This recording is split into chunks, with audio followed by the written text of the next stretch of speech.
नमस्कार दोस्तों, मैं हूं सीमा बोरा।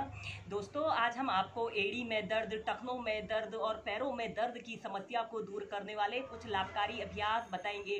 दोस्तों, एड़ी हमारे शरीर का सबसे निचला हिस्सा होता है। हमारे पैर यानी कि हमारी एड़ी हमारे संपूर्ण शरीर का भार उठाते हैं, इसलिए इन्हें फिट और हेल्थी रखना बहुत आवश्यक है। एड़ी में दर्द और पैरों में दर्द की समस्या को दूर करने के लिए सबसे पहला अभ्यास हम करेंगे दंडासना। इसे करने के लिए आपने ऐसे स्टाफ पोज में यानी कि दंडासना की पोजीशन पर ऐसे बैठ जाना है। अपने दोनों पैरों को ऐसे सीधे फैला लेते हैं और अपने दोनों हाथों को ऐसे अपने थाइस के पास ऐसे रख लेते हैं। और सूक्ष्म अभ्यासों को प्रैक्टिस करना है।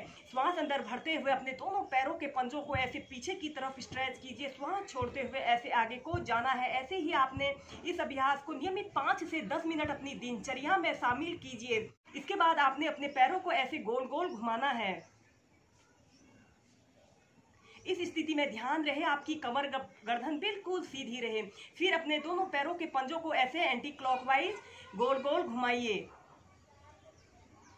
इस अभ्यास को करने से पैरों में दर्द और एड़ी में दर्द की समस्या दूर होती है। दोस्तों, एड़ी में दर्द की समस्या को दूर करने के लिए हम नेक्स्ट अभ्यास करेंगे। इसे करने के लिए आपने ऐसे कागासन की पोजीशन पर ऐसे बैठ जाना है। अपने पैरों में ऐसे 1 से 1.5 फीट का ऐसे स्पेस रख लेते हैं और आपके पैर ऐसे आगे की तरफ पैरेलल रहने चाहिए। फिर श्वास अंदर भरते हुए आपने अपने शरीर का समस्त भार अपने पैर के पंजों पर ऐसे रखना है। एड़ियों को ऐसे ऊपर की तरफ कर लेना है और इस स्थिति में आपकी कमर गर्दन बिल्कुल सीधी रहे। दोस्तों, इस अभ्यास को करने से जिन लोगों को फ्लैट फीट की समस्या होती है वह समस्या दूर होती है। और इस अभ्यास को करने से हमारे पंजे, हमारे पैर की एड़ी, हमारे टखने काफ़ी स्ट्रॉन्ग बनते हैं। ओवरऑल यह अभ्यास हमारे हेल्थ और हड्डियों की मजबूती के लिए भी बहुत ही अच्छा अभ्यास है।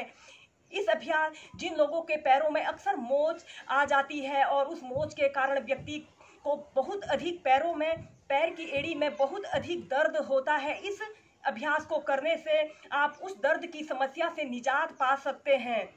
ऐसे ही इस अभ्यास को आप 5 से 10 मिनट नियमित प्रैक्टिस कीजिए। अगर आपका शरीर भारी है, आप बहुत अधिक मोटे हो, तो आप अपने पैरों को ऐसे जमीन पर भी ऐसे रख सकते हैं और ऐसे ही कागासन की पोजीशन पर आप बैठने का प्रयत्न कीजिए। दोस्तों, एड़ी हमारे शरीर का सबसे निचला हिस्सा होता है। जब व्यक्ति के एड़ी में दर्द या टखनों में दर्द की समस्या उत्पन्न हो जाती है तो व्यक्ति की पूरी दिनचर्या प्रभावित होती है। उसे चलने फिरने, उठने बैठने, सोने हर समय तकलीफ का सामना करना पड़ता है। इस समस्या को दूर करने के लिए हम करेंगे उत्कट आसन। इसे करने के लिए सबसे पहले हम ऐसे समस्थिति में सीधे खड़े हो जाते हैं। फिर आपने अपने पैरों में ऐसे थोड़ा सा डिस्टेंस रख लेते हैं, ऐसे 1 फीट का डिस्टेंस रख लेते हैं। फिर आपने अपने दोनों हाथों को कंधों के समानांतर ऐसे सीधे कर लेना है और इनहेल करते हुए ऐसे धीरे धीरे ऐसे एक काल्पनिक कुर्सी पर आपने बैठने का प्रयत्न करना है और आपने अपने पंजों के बल ही ऐसे अपने शरीर का समस्त भार रखना है। एड़ियां ऊपर की तरफ रहें। ऐसे ही 5 से 6 ब्रीथ ऐसे ही होल्ड करके रखें।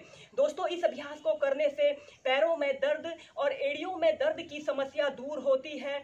जिन लोगों को पैर में मोच आ जाने के कारण दर्द की समस्या उत्पन्न हो जाए, इस अभ्यास को करने से इस समस्या से निजात पाया जा सकता है। फिर एक्सहेल करते हुए ऐसे प्राइमरी स्टेज में आ जाते हैं। ऐसे ही आप इस उत्कट आसन की फर्स्ट वेरिएशन को 8 से 10 बार प्रैक्टिस कीजिए। इनहेल करते हुए ऐसे एक काल्पनिक कुर्सी पर आपने बैठना है। पंजों के बल ऐसे बैठना है, एड़ियां ऊपर की तरफ रहें। एक्सहेल करते हुए ऐसे सेंटर में आते हैं। इसके बाद इसकी नेक्स्ट वेरिएशन को करने के लिए आपने ऐसे ही समस्थिति में सीधे खड़े हो जाते हैं और फिर आपने इनहेल करते हुए ऐसे धीरे धीरे ऐसे काल्पनिक कुर्सी पर ऐसे बैठने का प्रयत्न करना है।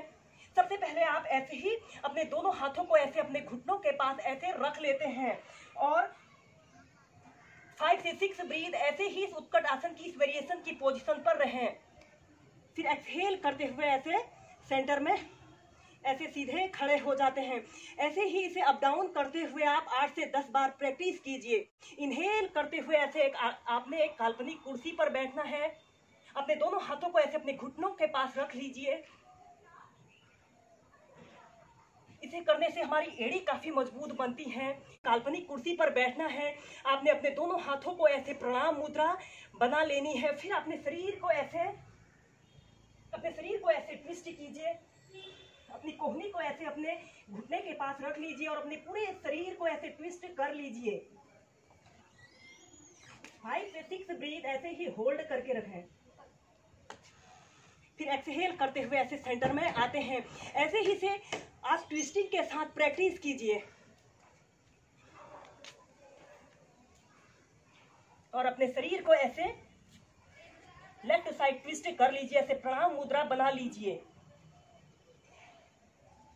फिर सेंटर में आते हैं। हम नेक्स्ट स्क्वाट एक्सरसाइज करेंगे। इसे करने के लिए आप अपने पैरों में ऐसे 2 से 3 ऐसे 2.5 से 3 फीट का ऐसे स्पेस रख लेते हैं और अपने दोनों हाथों को कंधों के समानांतर ऐसे सीधे कर लेना है। और फिर आपने ऐसे राइट साइड ऐसे बैठना है और लेफ्ट पैर का एड़ी पर को ऐसे करना है। आपका पंजा ऐसे आगे की तरफ तना हुआ हो। फिर ऐसे सेंटर में आते हैं। लेफ्ट साइड बैठिए। इस स्थिति में ध्यान रहे आपकी कमर गर्दन बिल्कुल सीधी रहे। ऐसे ही से आप लेफ्ट और राइट साइड से 8 से 10 बार प्रैक्टिस कीजिए। इसे करने से हमारे पैर काफी मजबूत बनते हैं और आपके पैर 100 वर्षों तक बिल्कुल स्वस्थ रहेंगे। जिन लोगों को गठिया, आर्थराइटिस और ऑस्टियोपोरोसिस जैसी समस्याओं से जो लोग पीड़ित रहते हैं, उनके लिए यह अभ्यास रामबाण औषधि के रूप में काम करते हैं। ऐसे ही से आप स्लोली प्रैक्टिस कीजिए।